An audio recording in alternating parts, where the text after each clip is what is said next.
Is this thing on? Are we live? Go get the tea.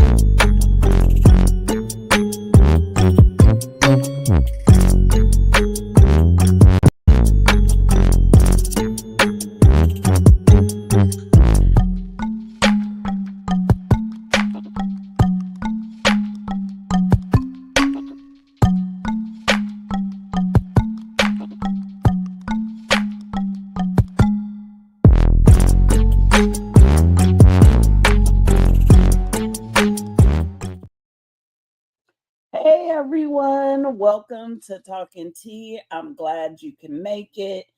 Today is going to be an amazing topic. So, today is a day that means a lot to me. Today, we will be discussing men's mental and emotional health. And I'm going to tell you a little bit why this means so much to me. Number one, being a mom of a young Black man, I often check in on my son. Shout out to my son, Rain. I check in on his mental and emotional health. You know, he's moved away from home for the first time in his life. He is newly married. He's been married for about 2 years. And so I check his temperature. How you doing? Do you need to express anything? What's on your mind? Because I want to make sure he understands that it is okay for him to cry, to be angry, as long as he knows how to process those things accordingly. So, I want to give you a couple facts before I bring on today's guest. Fact number one, and you see me looking over, I'm reading because I don't want to get them wrong. Fact number one, globally and nationally, men account for about 75 to 80% of suicide deaths. This is due to social pressures, not feeling that they can report on their depression without judgment, and no representation of help when seeking mental and emotional health services. Fact number two, many men, especially men of color, grow up under cultural or generational expectations. They're told to quote unquote tough it out or suppress vulnerability. Men are expected to be stoic, masculine figures in their homes and their community. Fact number three, men of color disproportionately experience economic instability, discrimination, and exposure to violence. All strong predictors of chronic stress and poor mental health. So think along the lines of employment barriers, housing insecurity, and systemic bias, all centered around the color of their skin. Fact number four, men, especially men of color, are less likely to receive mental health services. And when they do, they are often misdiagnosed or not fully understood due to cultural gaps in care. The last fact, many men are not taught emotional literacy, how to name, express, and regulate feelings in healthy ways. This results in emotional isolation. Without emotional safe environments, many men turn inward, leading to loneliness, anger, repression, or relationship breakdowns. So today we are going to be hearing from sons, fathers, brothers, uncles, men of color. So please join me in welcoming from Culture Clash Network, from Marks with Mics, we have JT. Hey, what's From going on there? JB, from JB versus the World, we have JB. From Society and Pop Culture 101, we have BK. What's up? What's up? And from Sports for You Wrestling and Sports for You, or as Monty would call it, the Sports Ball channel, we have the OTC Trill, and the Yo, main event, John Watson. Yeah. what's good? Welcome. What's good? How are you guys doing today? Feeling Drained, good. Feeling good. drained, Feeling but good. good. Feeling good. Another day in paradise. I'm Yes, good. sir. I'm good. So I first want to say this, okay? I want you guys to be comfortable. I want you to feel open to share. I'm not gonna call y'all out or go around the room. If you hear a question that speaks to you, just answer it. All right. So I want to also say this. When we say men, some of the characteristics that come to mind are strong, provider, leader, protector, safety, in some cases, dominant in the best of ways. However, we don't always talk about what happens underneath all that. Underneath your strength, underneath your leadership, whether it's in your marriage, your career, your community, or under your being safety for those that are connected to you. So, here's my first question, and anybody can jump in and answer this. When you think of mental and emotional health, what comes to mind for you personally? Ooh, let me grab this real Hmm. quick. Go ahead. Uh, Mental and emotional health safety, right? Yep. Mental and emotional are connected the same way the neck bone is connected to the head bone, shoulder bone. You remember the song, right? I hmm always say that, if you let it affect here, it's going to affect here, right? Right. And sometimes it's vice versa. But learning how to manage that and finding a safe space to express that is, I want to say, more so now, it's more so encouraged versus back then it really wasn't. You know the old Right. saying, hey, you better man up, better toughen up, right? Now, not so much. Men are now expressing, men are now going into therapy, but a lot of men from my era have not gone into that now, right? When you talk about the man of this era, we're talking men inside their early 20s. They have that outlet. They've had outlet for a while. As far as men that are, in their 30s and their 40s and 50s and beyond, that was never the case. You would never hear, it's especially growing up, like, hey, I'm going to go speak to my psychiatrist as a man of color, black man. Never. Mm-mm. Now we have that outlet. And I mentioned this on Society and Pop Culture, I want to say about a year ago. We, as men, we like to do everything in one trip. I use the analogy of carrying the grocery bags, right? A man would grab 15 grocery bags instead of grabbing a few and coming back because they want everything done fast. They want it done quick. Sometimes we carry too much emotional baggage, and that may be 15 different bags that we're carrying, but we don't offset that to have someone else help us manage that baggage. And that is the thing far as for and emotional, mental and emotional feelings and expressions and mental health. We do not share that baggage, and I encourage all men to go out there and share that baggage because you're going to get to a point when you're trying to carry all that baggage and your body's going to give out physically, mentally, and emotionally. I love that analogy of the grocery bags. JB, did you want to say something? No, just about ultimately just finding a way to secure your peace and your own happiness, and those things are personal, whatever that looks like or whatever that could mean to you. But it's about finding that and being secure in that place, like regardless of what it means or what it looks like to anybody else. But I can't really add too much. Like JT, kind of like encapsulated everything. But that's to be expected of Hefe. But yeah, Like, no, no, no. I like to compare mental and emotional health to like something that you use in everyday life, like your car. The mental health is like the engine. If you don't take care of the engine of the car, eventually the car is gonna break down and break down and break down, and eventually it's gonna die out. it ain't gonna work like it's supposed to work, and then you can be in some problems. Baggage is like, you have too many people in the car, and the car weighs down to the point that it doesn't run as smooth.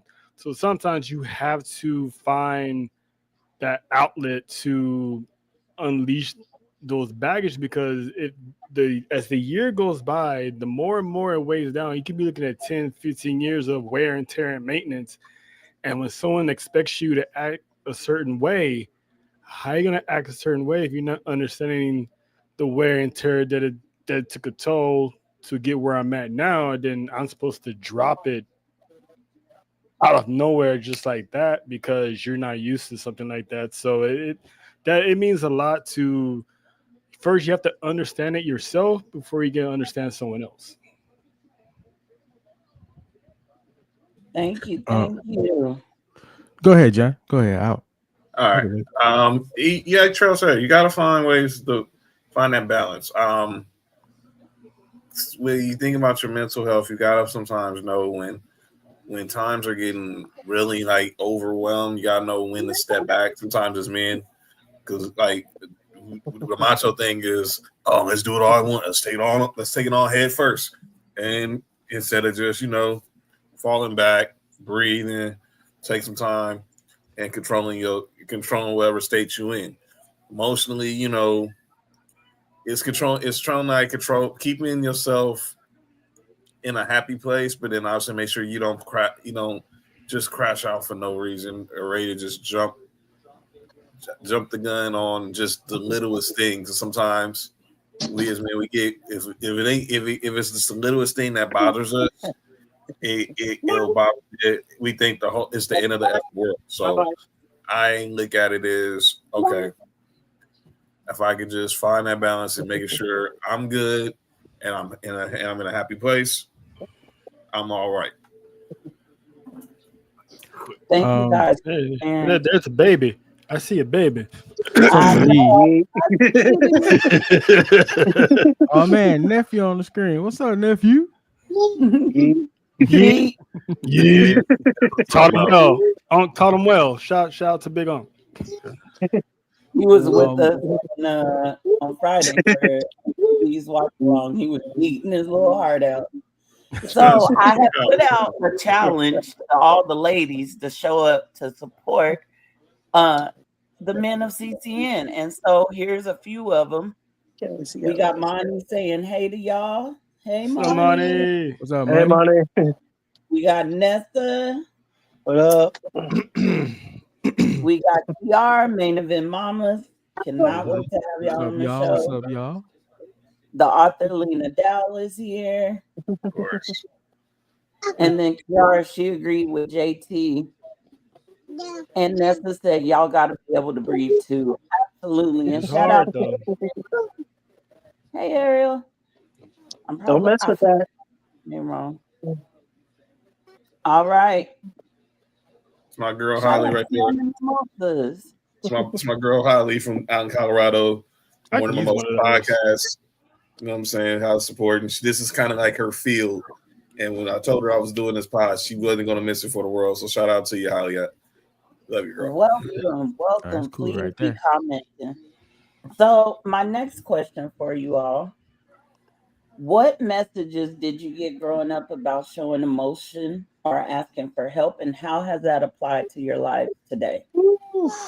Let me start here. Okay, I got it. Thank you. I am first gen American on my father's side, Nigerian, very old school. That wasn't something that was really encouraged or kind of looked at as a bright spot. So that's something I had to kind of find my own voice within myself, whether through external, with my friends or other outlets, to kind of just break away from that, because just being part of that other culture and being a part of a whole different way of doing things generationally. So just try to make it and find a way for it to be okay for me. as opposed to anybody on that side. So like even like I guess for example, I'll get a little personal here. Um, Earlier this year, I was diagnosed with long term depression, and I had been saying for years and years, like, and even to like my father, I'm like, hey man, like I think this is the thing that's going on with me. I think this is a real issue. And he's like, no, no, you're not. No, you're not. No, you're not. And here I Mm. am. And just now knowing that, and it's something different entirely, but it's something I can know that it's a part of myself, and it doesn't have to drag me down. It doesn't have to weigh me down. It's a part of who I am. It's part of my makeup, like the good, the bad of who I am as a person. And now I can adapt and roll with it. And life is more manageable now that I know that, and I've gotten help for that. Well, I'll go. I never had the ability to have that outlet of talking to someone or asking anyone for help. Because my father actually, I think maybe like 6 or 7, maybe 8, he had took off. So he stopped coming around and stuff. So it was just me and my mom. So I never really had friends because I was never allowed to go to people's houses, couldn't have company over. So it was literally just me, like I was the only child. So if I ever wanted to speak about something, only thing I had to talk to was my Sega Genesis and my TV. Here, just sit here, be a kid, and away from the outside world. So I really never had a big brother because I have an older sister, but I've never really lived with her all through my life. So I never had that older sibling to talk to. So looking back at it now at the age of 41, I know I probably struggled with mental illness, not mental illness, maybe depression, but I just didn't know it. But as I got older, I'm always noticing, like, I'm always in a bad mood, or when things are going good, I'm always just sitting there like I'm Eeyore from Winnie the Pooh. So it was like 2019, I went through a depression, but I got myself out of it by taking a trip, and it helped.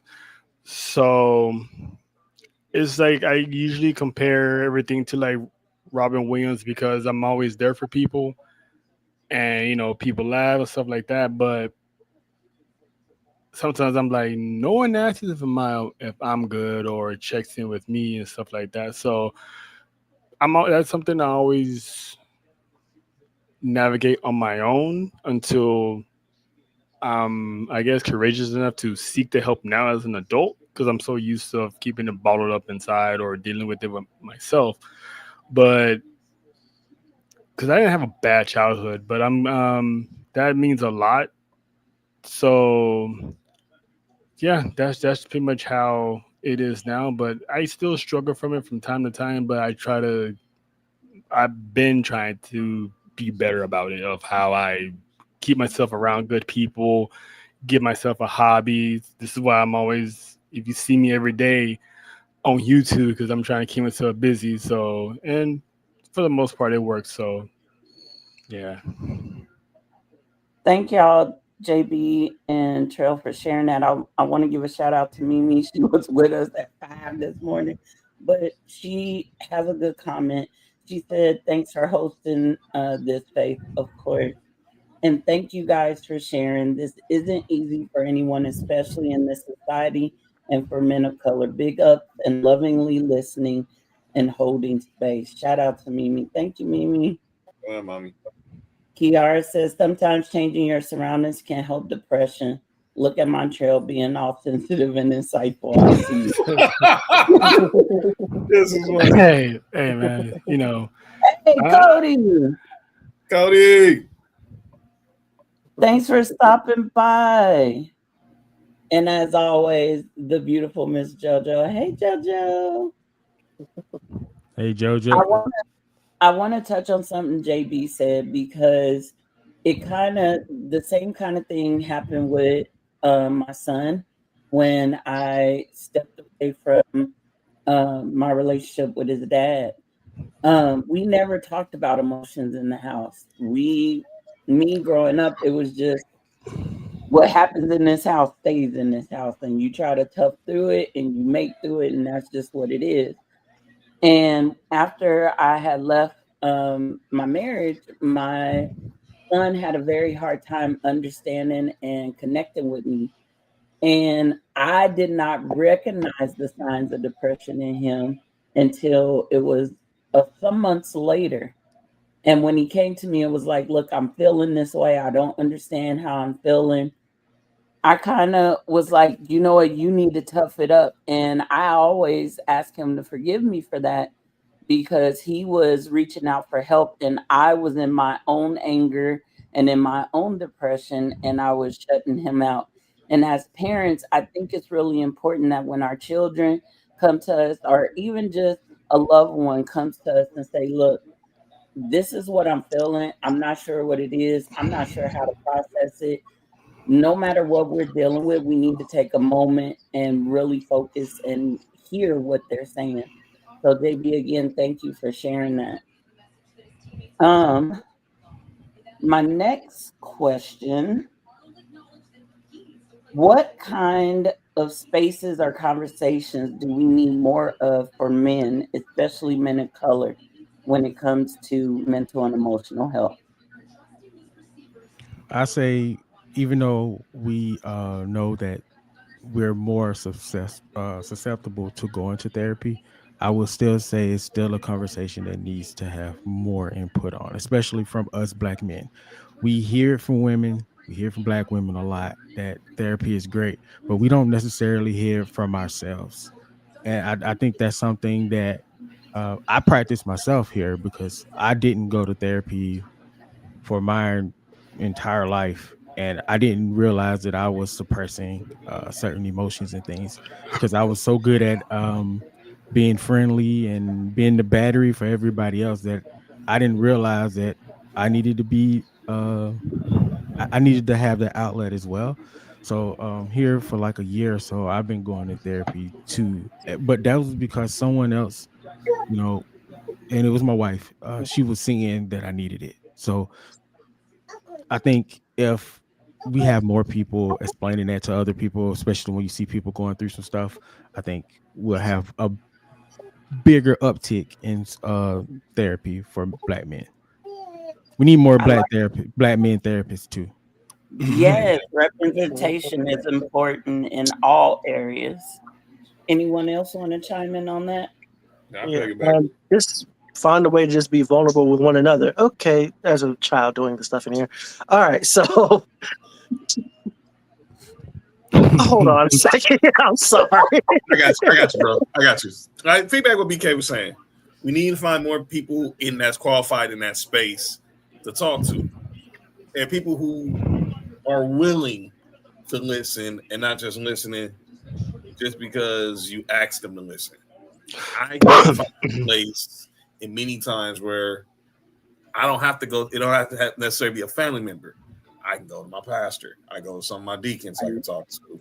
I have my CCN family I can talk to. You find that safe space. And when you find that safe space and you find those people who, not just who are friends, but confidants. My sister Coco always tells me this. When one of our members, her name was Tanya, she passed about 10 years ago after a battle with cancer. And she always called her skillet. And I was like, I wonder why she called her that. And I knew her since I was a kid. But she said it was because she was her confidant. There was conversations where she know if she can talk to her about something really dark, it wasn't going to leave that room. And that's the type of people you need to have around. You know, the people who, you know, when you're in your deepest, darkest hour, and if you say something to them, it's going to stay right there, and it's not going to go anywhere. So, and like BK said, we need more people qualified. You said it, representation does matter. We don't have a lot of black men therapists. I did it. I've been into it. I've sat in therapy sessions when I was with my daughter's mother at the time, and our therapist was white. No offense, but we do need more people of color because who's going to understand us better than us? That's right. Exactly. Yeah. Exactly. Yeah. Oh, look Mhm. at you. Yeah, so like I was trying to say earlier, we as black men need to be able to hold space for each other in these regards to have these vulnerable spaces because some of us can't go to therapy, some of us have issues that require immediate attention, something that's bothering us and weighing us down, and having a vent, having a safe space, having like somebody be able to just like hear us out or even just bounce something off of can be vital, especially like in crucial moments. So I'm very lucky to be able to say I can call BK most of the time if I need something. So like, and that's been a big thing in our friendship over like what the last decade and some change now. Yeah, it's been a while. Yeah, We're old it's been a friends at long this time. point. It's been at least three presidents, but Sure. You know what? You're right. You're right. yeah. So just having good and vulnerable friends is a lifesaver. Because I would say, like before I went to therapy, that having those relationships not only kind of saved me, but also kind of functioned as like stopgap until I got the actual help that I was able to need, and even in clutch moments. I'm gonna need some therapy if you keep messing around, boy. Thank you guys for chiming in. I wanted to point out this comment from Ariel. He said, personally, I've been a victim of it for so long. I got verbally violated by insults and all that. That pissed me off. But thank God I found a friend, a doctor who taught me how not to respond. I want to say this too, and shout out to you, Ariel. And I'm glad you found that person. It kind of ties together what Trail said earlier and what JBU just said. Check in with your friends, check in with your family, check in on your uncles, your brothers, your cousins, whoever that man is in your life, check in with them. A lot of times, and I know this from the men in my family, they wear a mask, they wear smiles, they say things are okay, but really take the time to check in with them. Whether you got to go in person, whether you got to set up a Zoom call if they live across the country, whatever you got to do, whether they're smiling, whether they're frowning, check in with them, give them time, and let them know that what you are about to talk about won't go beyond wherever you are. Kiara says 100% it's hard to find a therapist who understands the cultural challenges we deal with. I agree with John completely. It's needed and something I prioritize for myself. Same here. I was in therapy for 2.5 years and I still check in with therapy as things have gone on in my life. When I got the colon cancer, definitely went back to therapy on that. When I was feeling down and was locked in this dark area for a year and a half. Therapy is not a bad word. Therapy is actually a good word, and it does not make you a weaker person to go to therapy. It actually makes you stronger. I think it's also good to add that when you do find a therapist, it's okay to switch therapists if Mhm. that therapist is not for you. There Absolutely. might be a reason, like you're just not clicking. It's okay to break up with your therapist if you choose. That's right. You're right. You Yeah. gotta in that relationship and move on to another. Oh yeah, you have to. You have to. And can I add one more thing? Mhm. Don't be afraid to say no. Like, Mhm. don't be afraid to say no. Like, if somebody needs something and you just don't have the bandwidth for it, whether physically or emotionally, just say no. It's okay. You cannot pour from you cannot pour from an empty cup. Say no. Find Amen. time and take space for yourself. Hmm. Absolutely. I am in my era of no, and especially in my era of hell no. So I have never been that comfortable to say no before. I've always been open to, yes, I can help you because I'm a people pleaser. I have a big heart. And now I know that saying no, even hell no, it's not. shutting that person away from me, but it's just helping them to understand where my boundaries are right now and what I have capacity for. So saying Hmm. no, okay. Kiara says she subscribes to the Hell hell no. no.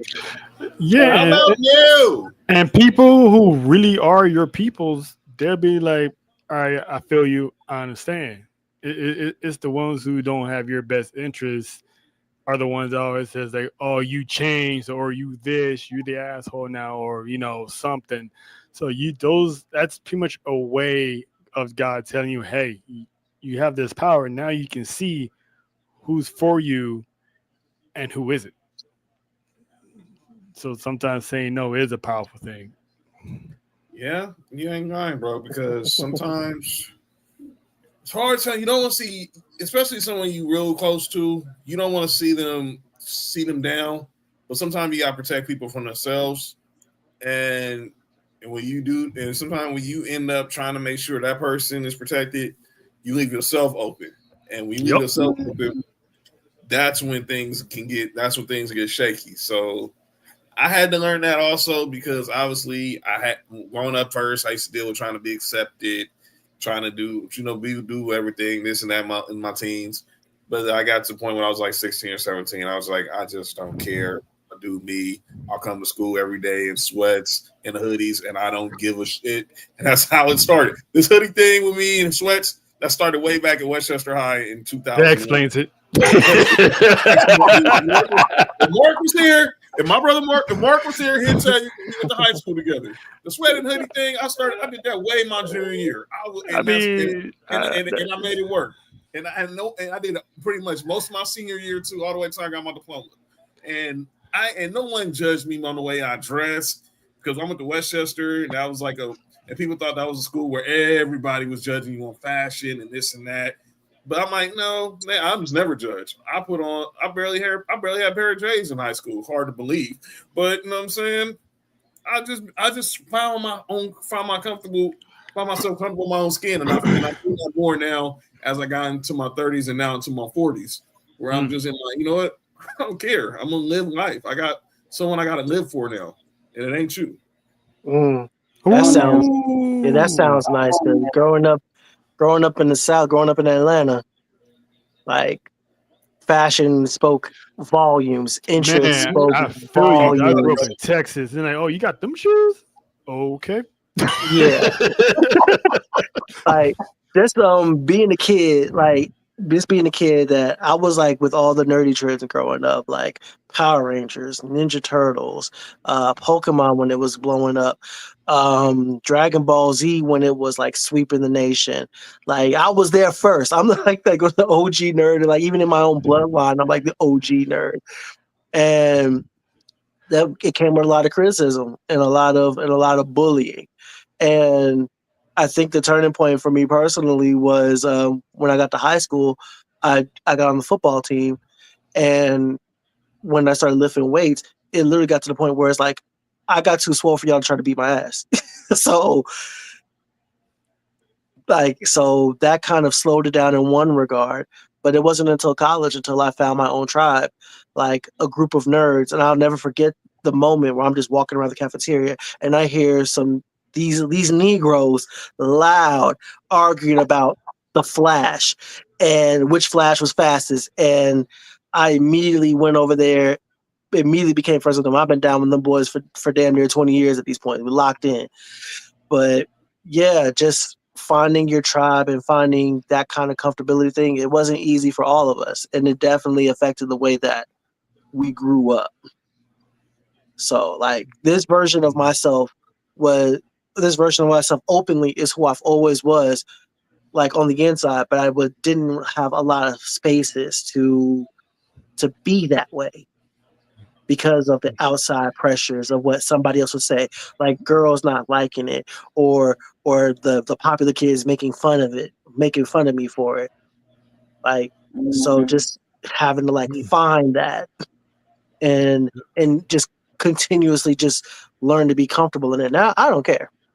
Now I don't care. Like you want to talk about Dragon Ball Z, let's talk about it. Because one, like it's me and it's my interest. You don't have to talk about it with me too. You're not gonna beat my ass over it. So This is what My makes me I happy. heard what he said. Yeah, my I young heard what experience he was said. slightly differently than you guys is in the sense of I dealt with bullying, I dealt with people not understanding who I was, and pretty much my entire life, even now.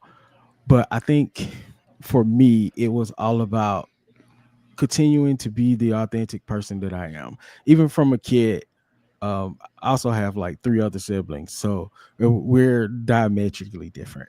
So having that instilled in me mentally was challenging, yes, but it made me stronger. I feel like it made me stronger to a point that I became the battery and the strong mountain for other people to stand on, to be themselves when they talk to me. I mean, that within itself did become a problem for me eventually, being that person. But I think that was just how God was molding me to be. And I enjoy being the person that everybody leans on. But I do have to tell people no. Sometimes I just don't answer the phone. I have to screen the call a little bit, like I'll call you back in a couple hours. And if JB comes back, he'd probably say it's like a week later, but which is true. Which is true. I Ouch. mean, yeah, about 5 business days. Yeah. Not 5 business days. I But I wonder get there if before the crash out. you Yeah, might more not be times often on than his not. side. You might not So be on more Jason's times often than not. on time. So I want to go back to something that I heard you guys talk about and kind of mention, and that was the whole fashion aspect. I think a lot of times we use, I know for me, the way that I dressed was a protection and a comfort of who I really was. Like it was a barrier for me to say you can't see who I really am, because if I let you see who I really am, then I feel like you are coming to destroy me. Like, what's your agenda? Because Mm. I too, I ain't gonna lie, I was the bigger girl in the class. I developed sooner. It was very uncomfortable, so I rocked the baggy sweatshirts. I ain't even gonna lie, I rocked the Kango. Don't ask me why I was rocking the Kango. I don't know. You want to be I Kango was LL rocked back Cool in it. J? You want to be 2000, LL Cool J? 2001. I it had nothing to do with L Cool J. It was just something that me and another girl that I found friendship in. That's just how we were. That's how we protected who we really were. We kind of hid from the world that way. Monique or Moni said, I find it interesting that our community delivers two different messages to us as a black woman cuddled, so to speak, by my loved ones, but black men are told to not cry. I want to know their opinions. Mm. Y'all got any opinions on that? Yeah, because there's lots of times my mom, we used to go to like her friend's house and her friend had like a boyfriend or whatever, or we go to like a family member's house. And if I'm like crying about something, it's like, man, quit crying, go do some push ups, do this, do that. It's never like, sit you down and give you like a life lesson talk about this is why, this is how it's going, this is why your mom disciplining you this way. None of that. It just, fuck you crying for?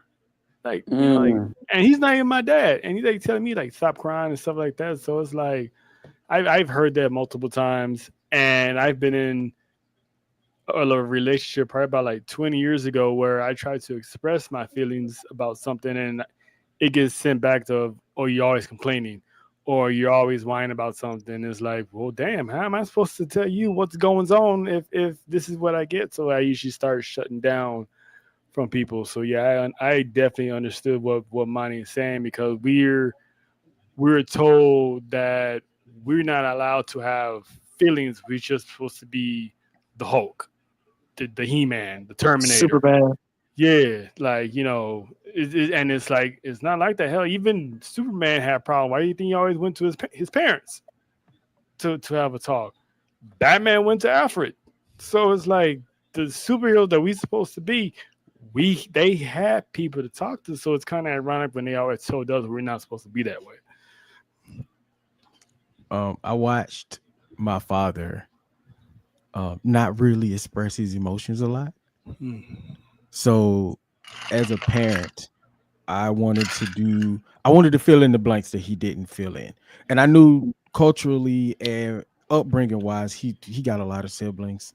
So I can understand by the time it got to him that it wasn't like a lot of emotional love shown. Not saying that there was not any love there with my father. It was plenty. But that was never the man up conversations happened from time to time with uncles and cousins and stuff. So when it came down to my son, um he was having issues and he would come home, he would get upset about things. I would tell him it was like a middle ground, like don't show this to the public side because they're not going to understand your tears, especially in our area. They're going to take that and they're going to use that against you. But when you come home, when you enter these doors at this house, you let loose as much as you want to, and we will talk about whatever emotions you need to talk about, because I also understood that he needed to have he needed to free those emotions. But you kind of can't do that in the public space, especially not at a school. They will eat you alive. And Yeah. even now. Yeah. Yep. Yeah. With me, my dad wasn't around. My dad got rest his soul. He would have told you, my name was Tony Watson, and I'm a stone cold crackhead. So, but he got sober, and we'll talk about that later on during the show, probably. But my mama was the person with me because she grew up a single mother, so she had to be tough on me sometimes, and she was always working because she wanted to make sure I had everything I needed. I mean, I was a spoiled only child, so my mom worked the swing shifts. But one day she was 1 week she's working from 6 to 2, 1 week she's working from 2 to 10. Then 1 week she's working graveyard. But it didn't bother me because but she was hard on me, but she also showed me the love that I needed. I kind of got my communication for me to how to deal with stuff was talking to my grandmother up until she passed when I was 13. So my grandmother was blind. She was blind from the time my mom was in junior high to the day the Lord called her home. I could find ways to be around her and talk, but I couldn't say the stuff to my mom. And obviously, when my dad got back in my life after he got sober, I still had to develop that too, because only real male figures I had was like my uncle, my mom's, both of my parents' brothers on both sides. And whatever man my mom would be in a relationship, they seemed to cling to me, but they wasn't trying to act like they was my daddy. I will say that I respect them for that. So, but I never had that relationship where I can talk to them. Maybe with one person, that was my mentor. His name was Reverend Dwayne Dreer. He and my mom dated for 2 years. I always call him Pops. He's that one person that I could talk to about anything and everything. And he'll talk to me as a son, and then he'll also be able to talk to me as a man and let me know what's, and don't make it seem like he's being all macho and shit and telling you can't stop being soft. Mm-hmm. Can I add something?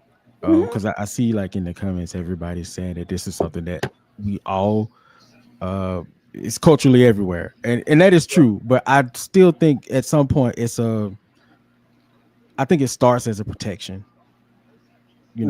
because we want to make sure that our sons come home. We want to make sure that they're seen in society as upstanding, strong men. And you can't be that if you're out here being emotional, is what they would say at that point. So I think for the time period, that's what everybody's mindset may have been. But we're slowly changing that now. But I'm not saying it was good. I'm just saying it was a measure of protection that maybe went overboard. Yeah, I have had that conversation with my son during that time where um, we saw a lot of Black people being killed in the news and things. I remember being in the car with my son and we was grooving. Okay, when I'm in the car with the kids, we grooving. A policeman pulled up next to us, and my son immediately froze. And I'm still over here grooving, oblivious to him freezing. And I just happened to see that he wasn't dancing anymore. And I look over and he just got tears coming out of his eyes. And as we drove on, I asked him, I said, what's going on? And he was angry. Even though that police officer may not have done nothing, he was angry and he wanted to act out. He felt like he wanted to roll down the window and yell, "How could you be a part of a system that's doing this to us?" And we've done. So I get it. I get what you're saying, BK. Like him doing that would have caused a bigger problem. It, Yeah. it Yep. potentially Yep. could have gotten him arrested. And so I totally get when you get inside these four walls, let's talk about it, let it out, let's process it. Let me help you understand how to process it. I But want to that get comes to back some to emotional intelligence too, you know. yes. Mm-hmm. That part. Mm-hmm. So, couple comments, Nessa. She's saying no is a boundary, and you'll realize who is truly here for you. When those boundaries are set, the real ones will understand, and the ones that aren't will have a problem with it. I agree with that. Every time. And they can go. Yeah. Yep. Exactly. Kiara said Kiara said I grew up in the A and fashion was not a thing. Dudes rolled up in white tees and some oversized jeans. She All grew up in right. the So franchise boys era all then. right. So in my I guess so the big white tees thing, that was the snap era, and that was around the time I got close to graduating high school. So like the Fat Farms, the Fubu's, the Miss that jerseys, part. the J's, like those were like all Mhm. like that was like the era for me from like sixth grade through high school. I agree too. And like those were like if you didn't have that, like you were questioned. Like my Facts. brother valued those things, and my brother like did whatever. What else? Jabos too. So like those like those that era. Hey, I was always so at Foot Locker. so My child yeah, Yeah, I always at never Foot had that Locker. luxury. Oh I've man, never had let's see, Chipotle. I've Foot never had. Locker. What was the other joint? Not Finish line. Champ. Finish Finish line. line. Yes, Yeah. yes, yes, yes, yes. So like if you weren't there getting your clothes, like I wore graphic tees a lot, and I wore like button ups. My clothes fit. You know what I'm saying? I wasn't sagging a lot of the time. Also, I speak like I do currently, where they ask like, "Oh, are you? Do you want to be white?" And it's like, no, I'm No, I just. hate that. Oh my god, that was like a lot of my childhood, and yeah, so all those things combined. And again, I have a younger brother who was like into those things, into fashion, into like the social norms, and me not being so much. It was a divide.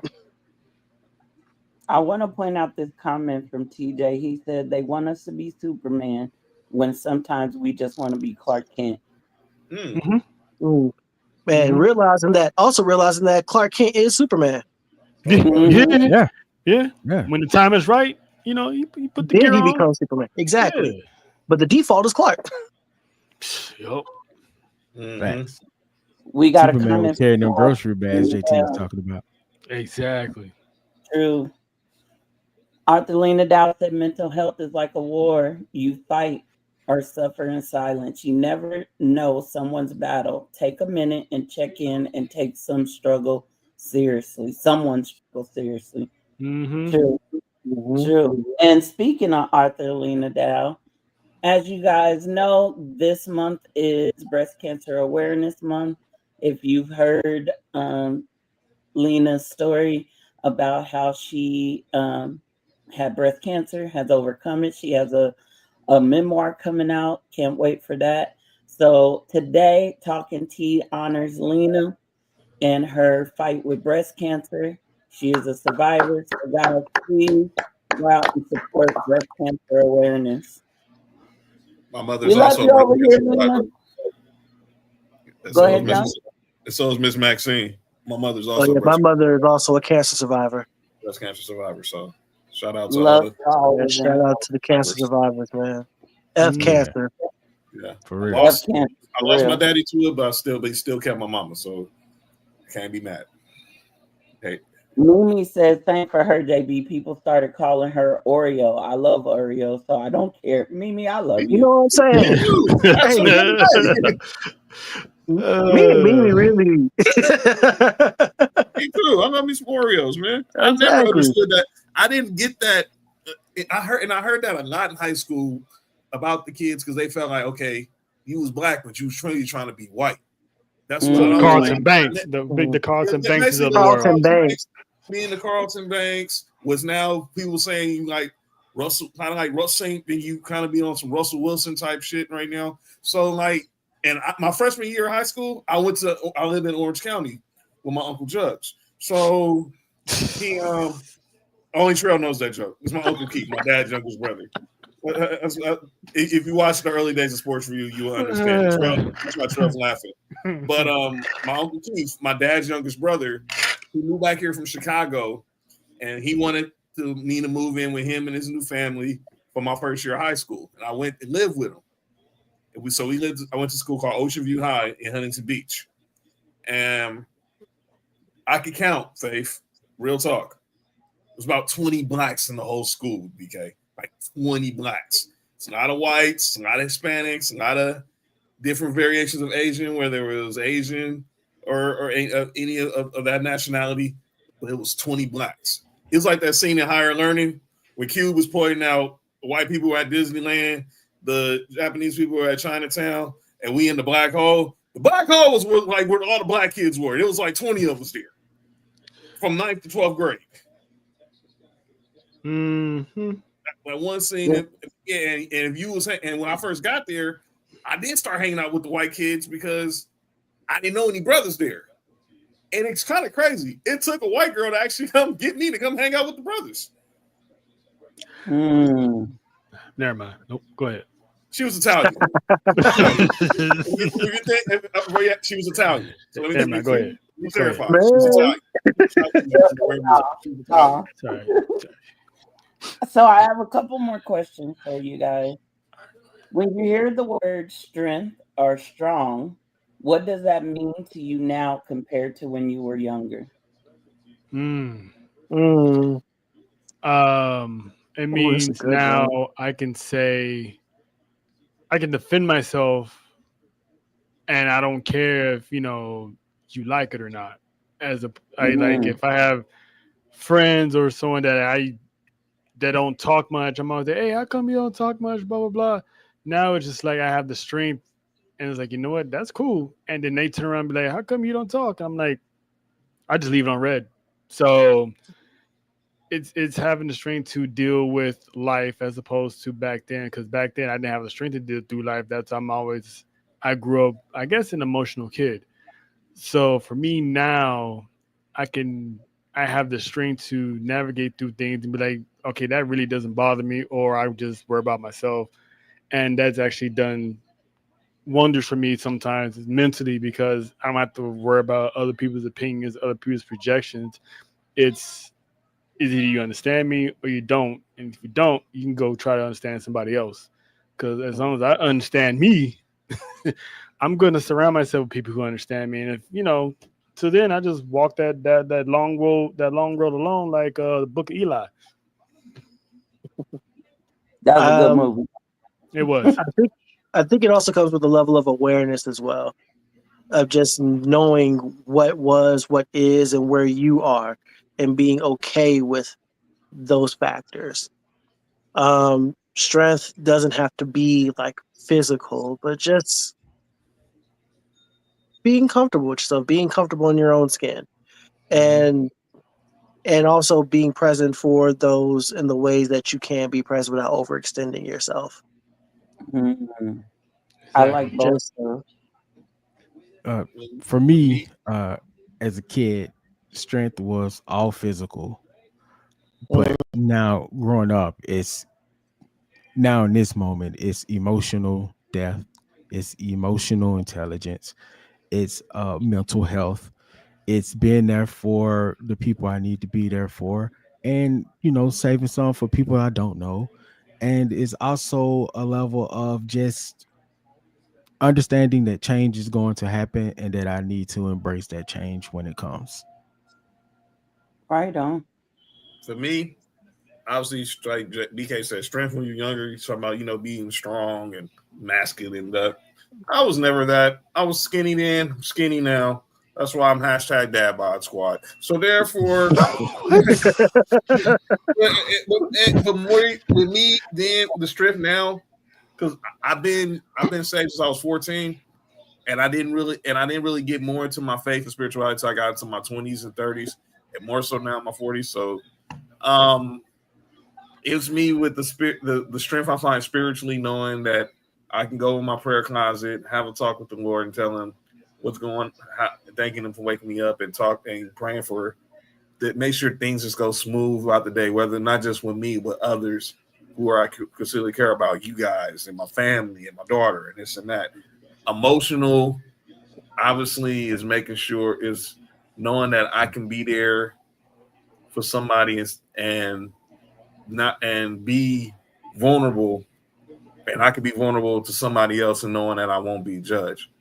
And the same thing when it comes to mental, where you can just be able to just woosah, talk about whatever it is you got to talk about, and you not worry about somebody looking at you like you're a weirdo. You know, I want to chime in on this too. For me, as a woman, it was sorry if y'all hear my loud daughter in the background. She on that VR headset, and anyway, I um, understand. being, I understand. being Yes. strong for me meant you lock in, you you don't reach out, you find a way around it, you find a way to figure it out, and you make it happen. Now I don't see that as strength. What I see as strength now is being able to go, for example, to Nessa, and shout out to Nessa and JoJo, Monty, and Leslie. I go to them and I share things that I wouldn't share necessarily with a lot of people. Some of my fears, some of the things that I don't feel confident about, some of the things that are hurting me, and some of the hurt that I've been through. And I'm thankful that they are there for me to be able to release that, but also to receive what they have to say. So strength for me right now is being open and honest in all areas of my life. A couple of comments I want to get to. They were having a discussion in the chat where Mimi was talking about how she was called Oreo, but she loves Oreo. And then TJ said, well, his term is coconut, but he loves coconut. I've heard coconut. I've I've heard never heard coconut. that one. I've I've never I've heard heard heard that one. coconut. coconut. Coconut was Yeah. new. Coconut is new. Yeah. Yeah, I've Because never heard coconut you before. you know her, John. Ashley. Mhm. She's been called coconut because she's Mexican, but she grew up watching Disney and stuff, so she moves differently. So she always told me that they call her a coconut for that. So Mm. Shout out Nessa to I my said, you watch niece. see how Disney. creative. well, because she doesn't think like the typical, I guess supposedly the stereotypical what I don't know what a Mexican female is supposed to think or a culture is supposed to think like, and she's different. She leads not follow type of person. So I guess if you don't act, it's almost like being called an Oreo, but for them, it's Oh, coconut. so the coconut version is to Hispanics is what the Oreo is to Black people. Right. Yeah. And Okay. Nessa That's said, the you news see to how me. creative they are being called Oreos JoJo. and coconuts just to show our color as an insult. But Oreos and coconuts are delicious and they can't discourage no one. I know that's right. Shout out to my girl Mimi Kristen said, in the chat. She's actually I think I'm not saying Chris either a therapist or a psychiatrist. So hey, Yeah, there is a difference. Yeah, you're right. yeah, I remember which one. Kristen from Fort for you. Yes, she Shout out to her. yeah she's there. Yeah, I'm still trying to look for that one, but it's because even sometimes even your own homies or something like that, you like for me it's hard to get into like mental health or talk about something because depends on who you're talking to, they can easily just turn into jokes, and sometimes I always feel like it's never a good time for jokes. It's like, all right, let's lock in and talk about it, but you know it is what it is. Like sometimes laughter is always good medicine, but there's always times that I just want to have a discussion session and joke about it later or something. But it's always good to have the right type of people in your circles that you can actually talk to. So Right. Yeah. Mimi said before her mom passed, her last words to her were be strong. Being strong always meant not showing emotion, not crying in front of people, and pushing everything deep down. Now, strong equals the opposite. I mhm. feel that, Mimi. TJ said for him, strength meant being physically strong. Now it's more about being mentally and emotionally centered. Of course, one can be healthy, as the fittest man alive, but if not, it's useless. Yep. So I got uh here's a question. Being that each of you have a woman or women in your lives, whether it's a woman in your family, a woman you're connected with in a circle like you are with CCN, or in friendships, I want you guys to take a minute and let the women in your lives know how you would like to be supported when experiencing challenging times with your mental and emotional. I'm going first because I just went through this. So I'll say it now because I would some people know, but most people didn't know. I just went through a legal custody battle with my daughter. Trell knew, Nessa knew, JoJo knew. I don't think I ain't told you yet. Mark knew because he's my day one. He knew, and recently I got legal custody. So there was things going on with my daughter that her mom wasn't telling me, and I kind of was like telling her when we was having these mediations between one another before we went to the actual mediator. You shouldn't have to go through that by yourself because she's went through that.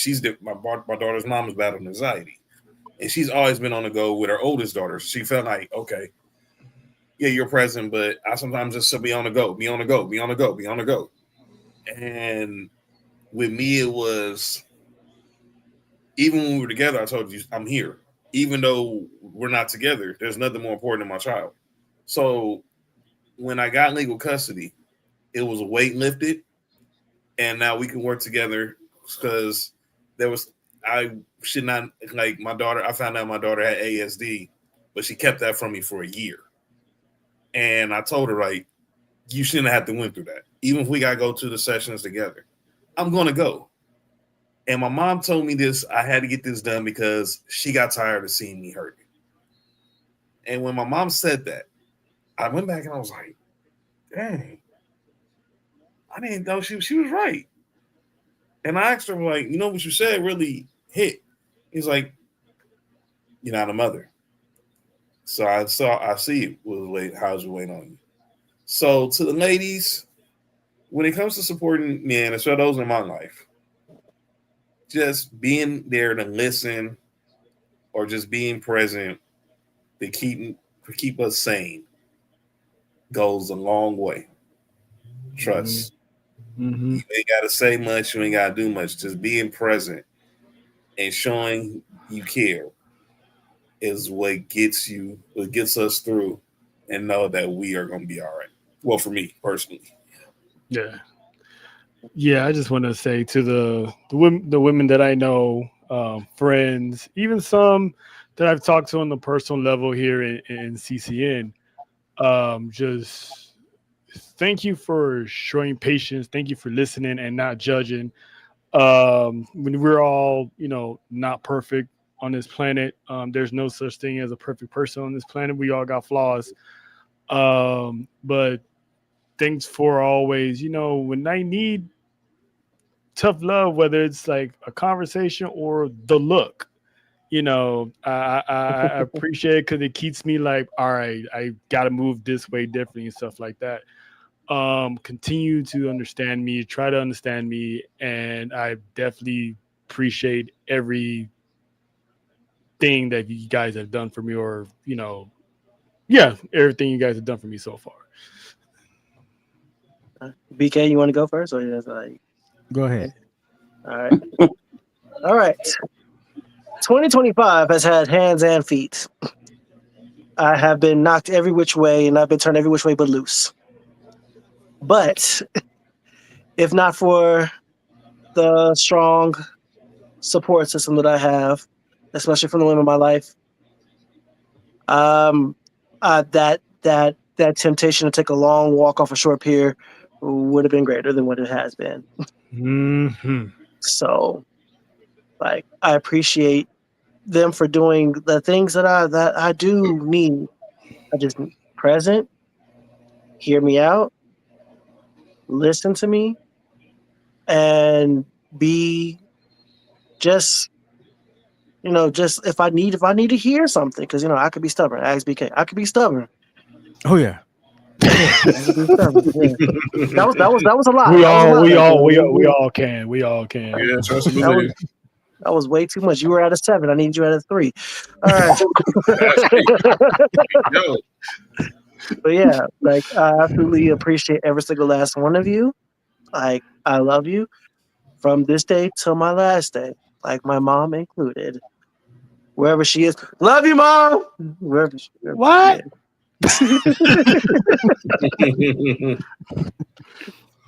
BK, Um, I have some amazing women in my life, and there are like four in particular that like holds me down.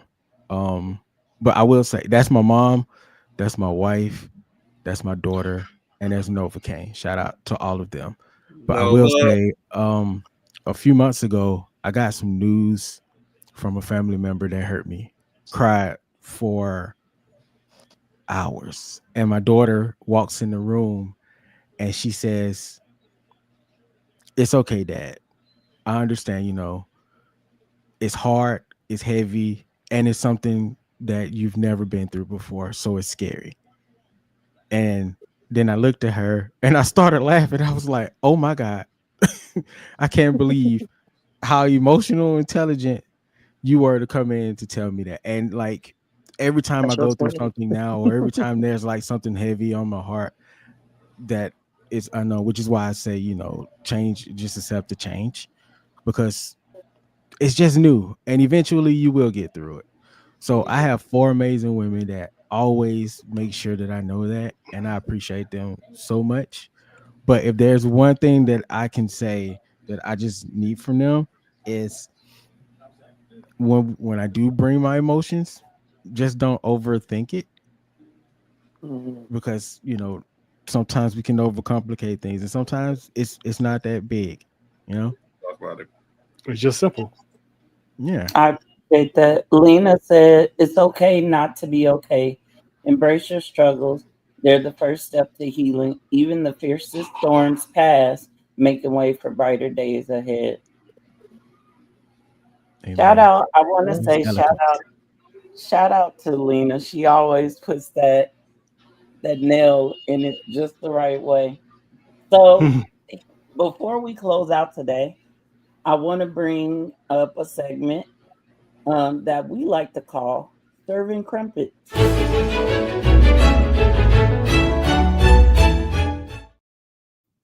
These graphics are crazy. Those Yeah, the graphics are graphics. incredible. These graphics Yeah, are What? Next level. I gotta get in contact with your engineer because crazy. you know what I'm saying. Well, if you need my engineer's number, just DM me because I do all my graphics myself. So, Show you right. serving crumpets. Oh, okay Mm. then. Thank you, thank Toot Yeet. your own horn over there. I feel it. you. Serving crumpets is a segment where you leave a little bit of breadcrumbs. Normally, it's for the audience that's listening, and shout out to the 93 that are with us today. I appreciate you, and I know that these fine brothers of CCN appreciate you as well. Yeah. But today, Mm. I want you to leave a different kind of crumpet. So, if you could give a message to your younger self about being open, Ooh. expressing yourself, and making self care a priority, what would that message be? Okay. I'll, s- Who wants to go first? I'll do it.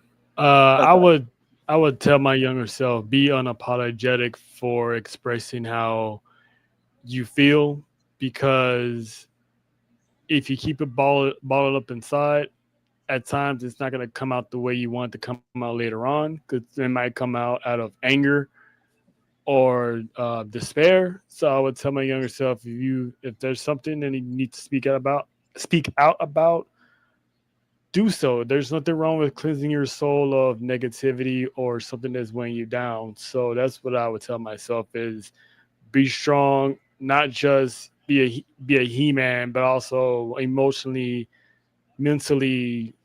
Never be afraid to, you got someone to talk to. If it's a female, talk to a female. It shouldn't be an embarrassment to, ask a female for advice, because 9 times out of 10, a female will always have a different outlook and perspective in life that a man can't see.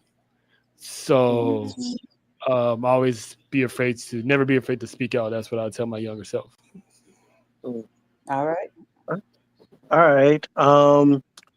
Before the baby comes back, tell the motherfuckers no. Tell them folks no. Like, do your own research. Believe in yourself. Your time is coming. Your feelings are valid. Believe in who you are. Believe in things that you believe in. You are right. The things that they tease you about are the things they will clamor for. Like, do not carry the weight of the world and somebody else's opinions and false on your back and on your heart. Like, you are okay. You are enough. That's what I That's would tell good. Dr. JB. I'll go next and then let BK close it. To young Jonathan Watson, if you was here, 41-year-old Jonathan Watson, don't worry about being accepted by everybody. Because where you at now? There were friends you had when you were younger who you tried to fit in with. You felt like you had to do stuff just to be accepted by their, just to be accepted. And now you ain't heard from the people, and God knows when. Real ones are gonna be around no matter who you are, no matter what you do. Learn who is your homies and learn who are your associates. And when it comes to being vulnerable, don't be afraid to speak out. I know men would tell us back then, it's not macho to show our emotional side, but it's a new day, and we as the men got to start prioritizing not just our physical health, our mental health, our emotional health, and our spiritual health. Don't be stubborn and do the macho thing.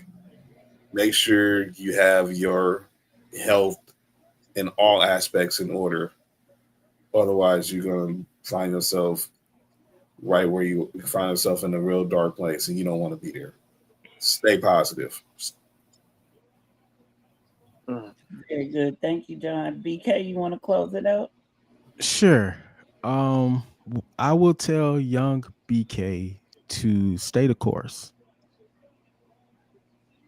Sprinkle just a little bit of radical on top of that. It's okay to say the thing that you find. It's okay to push the issues that you want to push. And it's okay to pursue the dreams that you want to pursue. Don't let anybody tell you that they're not good enough and that you're wasting your time.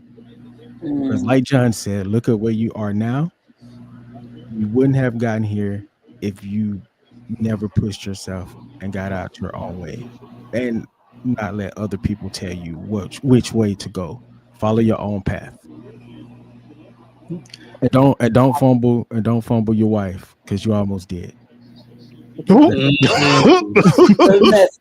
Good message there, BK. Shout out to Mrs. BK, man. Hey, Faith, I got one more thing that I want to add.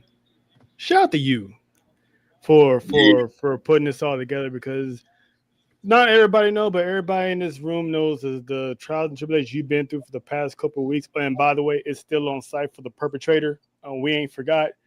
But the pain, anguish, frustration that you've been through the past couple of weeks, to still find the time to put others' mental health on the forefront for us to talk about that, all of us appreciate you. Because for the ones that are out there listening that didn't have anyone to share this discussion, you're someone's savior today. Absolutely. Amen. So shout out to you. Y'all ain't about to make me cry up on here. I got a reputation to uphold, okay? No, we gonna make you cry. I just got my crown back. She's I ain't not doing this just again. wrestle faith. She's not just wrestle faith. She's not just graphics faith. She's emotional faith. Yeah. Very much emotional faith. Yeah. Crash out faith. John, Not to crash out now. Thank you, Chell. That means a lot. I just feel like sometimes sometimes my brothers, and I mean this of all men, sometimes my brothers get left in the shadows, and I don't think it's fair. I don't think it's right. And if I have a platform, whether it's one person listening or the 96 that's with us or more than that, I want you guys to be seen. I see how hard you guys work to build your own channels, to check in on us. I know Trail has checked in on me. I know Big Oos, John has checked in on me. I'm getting to know BK and JB, Kev and Dallas, JT. They have all checked in on me since I've been a part of CCN. And whatever I can do to show the spotlight, to give y'all some love, and also help others understand the importance of men's mental health, especially among men of color, I'm going to do that. And if somebody got something to say about it, don't try me. Okay? I'm going to just say that. She got a back scratcher for your ass. I sure do. A couple of comments before we, matter of fact, don't do it. Don't do it. Okay? A couple comments before we close out. Nessa said, laugh out loud. Sometimes we overthink just because we care. And that's true. As women, we do. We overthink. We over maybe say what we think things should be because we care and we want to get it all out and make sure you're feeling good at the end of the conversation. Yeah, and it also goes in reverse too. Like we constantly checking in on you. We ain't trying to be annoying. We're not trying to be like, hey, pay attention to me. I'm trying to, and like we're genuinely checking in because we know what you're going through mentally, emotionally, and all that stuff. So we're not trying to be annoying. We're showing that men do care out there. So just bear with us. We just trying to make sure you good up there. Mm-hmm. And let me say this, ladies. I feel like I need to say this because I just went through this with a friend. Just because, ex-friend now, just because a man is being nice, checking in on you, make sure you're okay, don't mean he trying to, he ain't trying to be King Cow. You know what I mean? Anyway. Target practice. We ain't trying to target practice everybody. We actually trying to be good human beings. Yeah. Shout out to Mimi because Mimi was up with ATD this morning doing our watch along. She got thrown on the bus like real. Y'all had a long shout out to the Bonnet Club. You know what I'm saying? That's the Bonnet and Blanket Club. Shout out to y'all. Yeah, I was a Bonnet Club. We was the Hoodie Club over at Sports for You this morning. Yeah, you sure was. Yeah, you look good doing it. I was a snoring club. This is why I love Nessa. I know that's right. We riding that Dawn for real. All right, y'all. Look at that. My girl Chris is a therapist, Faith, by the way. Yes, I saw her comment. And this statement is true. The women of CCN, we are 20 toes down for the men of CCN. Don't try it. Don't do it. Come correct. Don't come at all. That's our advice for y'all out there in the internet world. We protect our brothers. Okay? In the words of a famous street racer, family. It's all about the family. It's all about family. I'm on this boy. Remember that I was on this boy.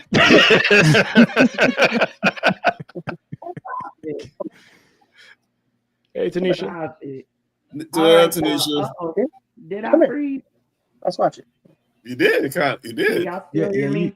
I think you cold up there. We can hear you though. Oh, there you go. You back. All right.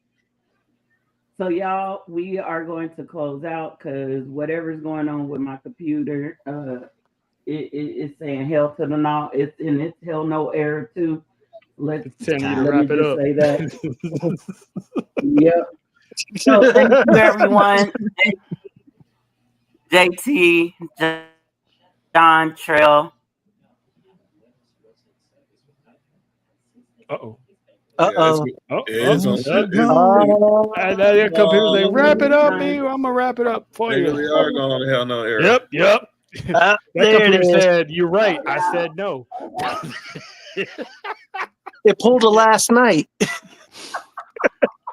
That computer said, I We've said been no. up too long today. We tired. Y'all, I'm just gonna say deuces, oozes. Yeah. Right. I'm just gonna say deuces, oozes. And we out. Check y'all later. Yes. Yeah. Bye. It ain't even gonna let me end the stream. Come on now. Oh, okay. Oh, we Yeah, got you gonna end on do my I have to keep time saying now. bye now? Am I supposed to Come on, just yeah, go all on the right. thing down until hey, See y'all later. until it goes? Wash your ass. Well, Nation. Stay black if it counts. Are we still on the air? Yeah, We still on the air so still? I'm gonna continue to say wash your ass because people don't wash. Oh, their let's ass. go, Jody. Let's Subscribe go, to our channels. I mean, they watch All it, of but them. it's the lazy. All of them. Of course, Just go to wrestling. CCN. All Just of go to them. CCN. Just get them all of them. Culture All Clash there. gang. You know what I'm saying? Yeah, Gang, we gang, gonna gang. see you on them Gang, live. gang, whole lot of gang Hottest network activity. in IWC. Oh, Yeah, You I'm know talking what about. it is. she's gone. Are we Yeah, gone? this Oh is- man. No, we ain't going. It We still says here. live. Okay. Yeah. Oh, Okay, you we know, still here. We might as well just, you know what I'm run into the saying? wheels fall off. Run into the wheels Yeah. fall Hey off. man. You So know what man, I'm so saying? thank you, man, Faith. so how y'all happening. doing, man? Like Man, what's man. going on, guys? Yeah, Listen, man, take you over know what I'm now. saying? Yeah, We doing good, brother. This is Like, CC shout and out to Man you. Takeover. I can't Shout call out it. to you and your show and interviewing Luke Gallows, man. That was Oh too yeah, that sweet. was Hey You know good. what That I'm was talking good. about? Hey That was man. good. Hey, You know real what I'm talk, man. saying? You can still kiss my ass, but I appreciate you, I brother. don't Like like for you on that the one. football field anyways, you know what I'm saying? But right now we brothers, we family, you know what I'm saying? You know what I'm saying? Hey, real talk, man. Appreciate you, man. Yes, Man. yeah, you dang right we did. That's what we here. Hey, you We- know what I'm I saying? mean, why We not, always right? get our Right shows now. taken over, so it's only right that we take over a show. Yes. And she's And we gone. taking Yo, over. hold on. One shot at a time. Well, she'll be back to coast. We're gonna be here for a minute, man. But this was a good Yeah, who's special. next? Who we taking over show next? Who show? else? Mama Roses? Huh? Who wants Main some? event? Roses? Huh? Who wants Are we some? taking the Who- 100 Huh? roses next? Where Dallas at anyway? Good point. Yeah, where is Dallas? Yeah. ATD, we done that, huh, John? Yeah. We started this takeover. So next weekend we started this. Yeah, we last did. Show up week- on more last shows, month at apparently. Wrestle- What started this at other IWC WrestlePalooza. network